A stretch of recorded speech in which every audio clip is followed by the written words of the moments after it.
বিশিষ্ট সাহিত্যিক ও কবি সুনীল গঙ্গোপাধ্যায়ের লেখা একটি বিখ্যাত ছোট্ট কবিতা আজ আমি পাঠ করে শোনাব।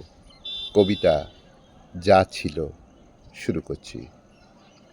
শুকনো নদীর জলে পা ডুবিয়ে দুপুরের ক্ষণিক কৌতুকে মন স্বচ্ছ হতে গিয়ে থমকে যায়।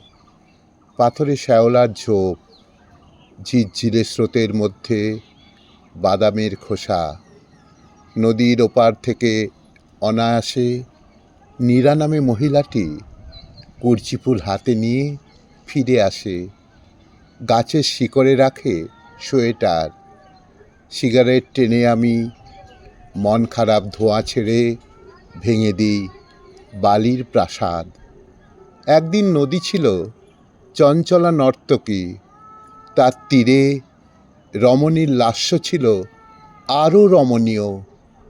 প্রবল ঢেউয়ের মতো উঠানামা, ভুল ভাঙবার মতো অকস্মাৎ কুল ভেঙে পড়া।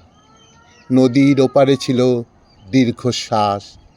যত দূরে যায় নীরা, মনে পড়ে এই নদীর তরঙ্গে তোমার শরীরখানি একদিন অপ্সরার রূপ নিয়েছিল।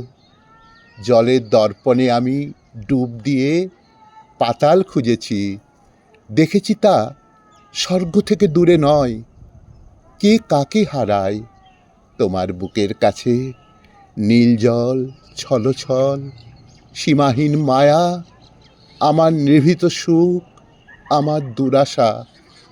এখনই শীর্ণ নদী, বুকে বড় কষ্ট হয়। জলের সম্মুখ ছাড়া নারীকে মানায় না।